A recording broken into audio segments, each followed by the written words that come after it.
Salam kasih, salam jumpa kembali dengan kami Majelis Gereja HKBP Parung Panjang. Saudara yang terkasih dalam Yesus Kristus, ada 3 hal yang akan dihadapi oleh seseorang dalam hidupnya. Yang pertama adalah ilmu, wawasan yang dia peroleh selama hidup ini. Yang kedua adalah yang namanya iman, mempercayai akan segala sesuatu berdasar keyakinannya dengan Tuhan.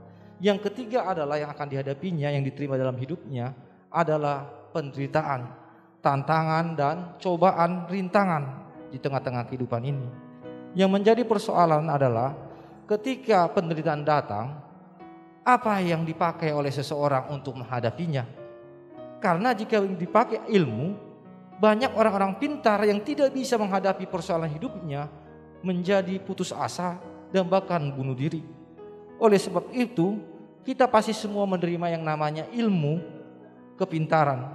Tetapi untuk hal menghadapi yang namanya pencobaan, penderitaan, tantangan, perlu ada yang namanya iman kepada Tuhan, sehingga kita dikuatkan.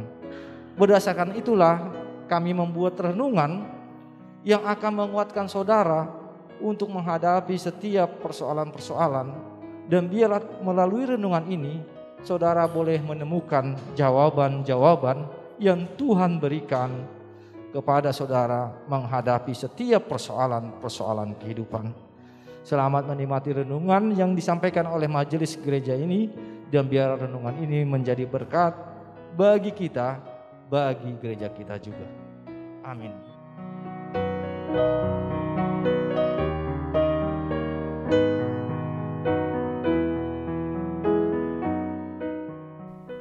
Selamat pagi, salam kasih. Marilah kita bersama-sama mendengarkan firman pada pagi hari ini.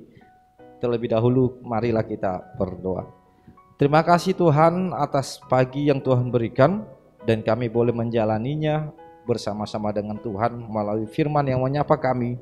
Dan biarlah firman ini boleh kami dengar, kami ingat, dan kami laksanakan di tengah-tengah kehidupan kami.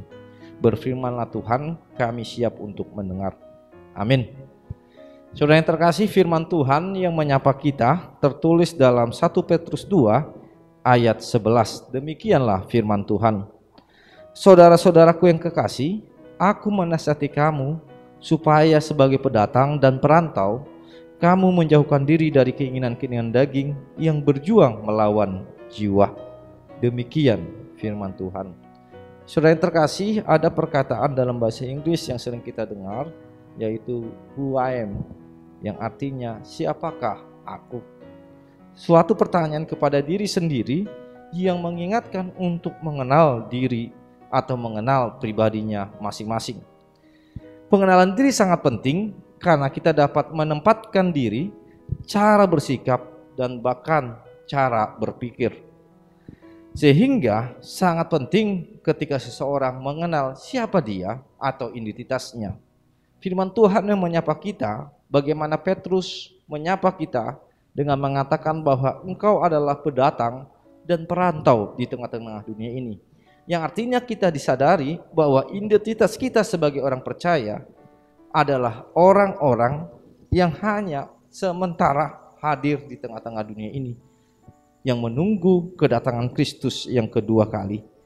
Sehingga ketika kita benar-benar mengenal sebagai identitas kita di tengah-tengah dunia ini, akan berpengaruh, berdampak kepada cara berpikir, cara bersikap, bahkan bertingkah laku.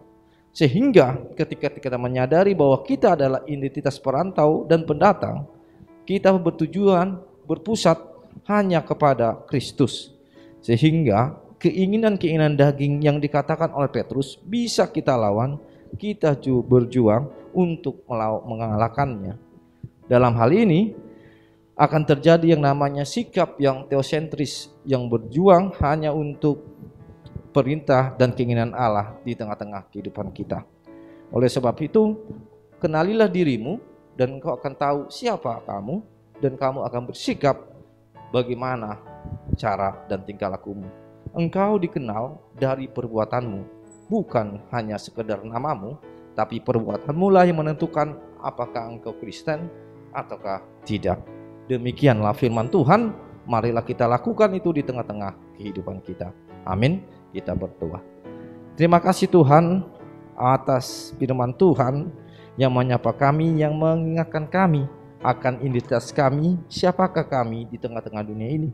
Kami adalah orang-orang yang Engkau panggil di dalam Yesus Kristus, sehingga biarlah kami selalu bersikap terarah hanya kepada perintah Tuhan, sehingga kami boleh melawan keinginan daging kami yang begitu rupa. Tapi kami selalu sadar bahwa Roh-Mu yang bersama dengan kami, yang mengingatkan kami akan identitas kami. Terima kasih Tuhan, di dalam Kristus Yesus kami berdoa kepadamu. Amin.